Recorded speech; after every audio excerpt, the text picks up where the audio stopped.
ଏତିକି କହିକି ମୁଁ ମୋର ବକ୍ତବ୍ୟ ଧନ୍ୟବାଦ।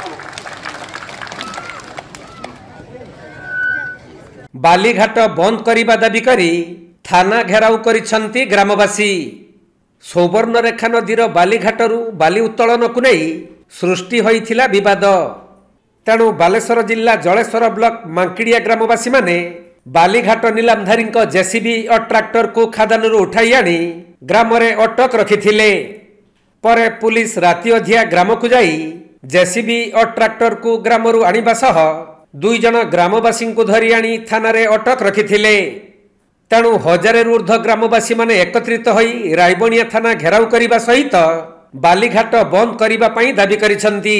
ତେବେ ବିଳମ୍ବିତ ରାତିରେ ଜଳେଶ୍ୱର ବ୍ଲକ ମାଙ୍କିଡ଼ିଆ ସୁବର୍ଣ୍ଣରେଖା ବାଲି ଖାଦାନରୁ ବାଲି ଉତ୍ତୋଳନ ହେଉଥିବା ବେଳେ ଏହାକୁ ବିରୋଧ କରି ମାଙ୍କିଡ଼ିଆ ଗ୍ରାମର 400ରୁ ଉର୍ଦ୍ଧ୍ୱ ଲୋକମାନେ ବାଲି ଖାଦାନକୁ ଯାଇ 10ଟି ଟ୍ରାକ୍ଟର ଏବଂ 2ଟି ଜେସିବିକୁ ଖାଦାନରୁ ଉଠାଇ ଆଣିଥିଲେ।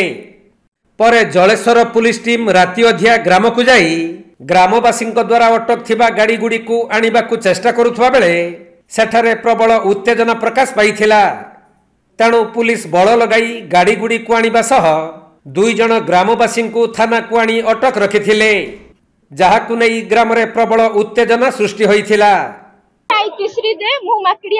ଗ୍ରାମବାସୀ ଆଜ୍ଞା କାଲି ରାତି 3ଟା ବେଳେ ଆମର जो बेआईन भाव में बाली खनन चलता 29 तारीख राति आमर ग्रामवासी जाकर जेसीबी और ट्रैक्टर को आनिकी आम हाटपड़िया रखी गत काली राति 3टा बेले से आसी गाँव मैंने राति 3टा बेले आनिकी नहीं आम गाँव पलाऊले। यही खबर आम पाइला आम साई पड़िशार आम 5-6 जन स्त्री लोक बाहर की जाइलु। आम केवल गोटे प्रश्न पचारू जे आम आपण राति चोरों भाया कहीं जेसीबी गुड़ा नहीं जाऊँच एति कहला बेलू जी पुलिस फोर्स थे समस्ते ओल्ल आसी आमको बाडेले आम शाढ़ी शाढ़ी घोषाड़ी आमको तले पकईकरी पुरुष लोक पुरुष पुलिस आमको बाडे जो महिला पुलिस जाइए आम शाढ़ी को घोषाड़ी। पर बालीघाट बंद दाबी करी मांकिड़िया हाटपड़िया 1000ରୁ ଉର୍ଦ୍ଧ୍ୱ ଗ୍ରାମବାସୀ ମାନେ ଏକତ୍ରିତ ହୋଇ ରାଇବଣିଆ ଥାନା ଘେରାଉ କରିଥିଲେ। ଏହି ସମୟରେ ଗଣମାଧ୍ୟମର ପ୍ରତିନିଧି ମାନେ ରାତି ଅଧିଆ ଗ୍ରାମରେ ପୁଲିସ ପଶି କାହିଁକି ଗାଡ଼ିଗୁଡ଼ିକୁ ନେଇ ଆସିଲା ସେ ନେଇ ଜଣେ ପୁଲିସ କର୍ମଚାରୀଙ୍କୁ ପ୍ରଶ୍ନ କରିବାରୁ ସେ କ'ଣ ଉତ୍ତର ଦେଉଛନ୍ତି ଶୁଣନ୍ତୁ। ମୁଁ କିଛି କହିବାର ନାହିଁ ଯାହା ହେଉଛି ସେଟା ହେଉଛି। ଓକେ ନା ପିଟା ମରା ଗୋଟା ମିଛ କଥା ପିଟା ମରା ଗଲା ମିଛ ନା ନା ନା ନା ନା ସେମାନେ ଶୁଣନ୍ତୁ ସେମାନେ 2ଟା जेसीबी डकैती करके नहीं थे से के 28 तारीख नहीं आम 4 दिन ना गत बाड़ी ना आम 4 दिन काल आम रिक्वेस्ट करूँ तहसीलदार माइनिंग अफिसर से मोटे नहीं आम पारिलु ना समस्त तेणु आम आणिलु आ दिन बेले तो पारि हम ना ना राति आम आणिलु नहीं राति ना राति 28 तारीख घटना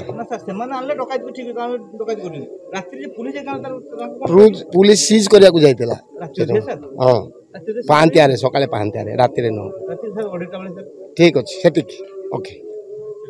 तबे एही बालीघाट विवाद को केंद्र करी खादान लीज नहीं व्यक्ति जनक कहते जे जो लोक मैंने एबे विरोध करुछंती से माने पूर्वरु बेआईन भावे बाली उत्तोलन करी बिक्री करुथिले, किंतु वर्तमान सरकार बाली खादान लीज देबा परे से माने आउ बेआईन बाली उत्तोलन करी न पारी विभिन्न आळ देखाई सरकारी बाली खादान को बंद करिबा पई लागि पड़िछंती। घटना आमे सरकार को पाखरु 5 वर्ष पई लीज नेइछु बाली खादान मांकिडिया को बाली खादान, किंतु वर्तमान कौन होउची आमे 10 तारीख पाखरु बाली खादान चलेबा परे जो माने विरोध करुचती विगत दिन से माने एई मांकिडिया को ख ग खादान रु प्रत्येक दिन राति रे 150-200 ट्रिप रु माने चूरा बाली लिफ्टिंग करुथले, जहा फल सरकार एटी खादान खुलिबा हेतु तांकर व्याघात हबा हेतु से वर्तमान आम पछरे लागि पड़िचती विभिन्न आळ देखि किमिति बाली खादान को एटी बंद करिया पई से माने लागि पड़िचंती। वर्तमान सरकार नियम अनुसार माइनिंग प्लान अनुसार जोठी बाली लिफ्टिंग होउची माने बंध पाखरु वर्तमान 2 किलोमीटर दूर ही बाली उत्तोलन होउची तेणु बाली उत्तोलन मझी नदी रे होउची मझी नदी रे बाली उत्तोलन हेले नदीर स्रोतटा मझीरे पड़िबो केबे कूल आड़को आसीबो नाही ସେମାନେ एटा बुझी पारु ना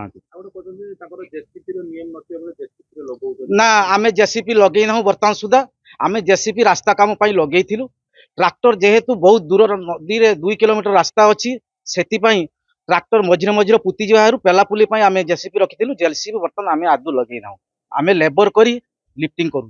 बालेश्वर जिला जलेश्वरु जगन्नाथ गुच्छायतଙ୍କ रिपोर्ट कोणार्क लाइव।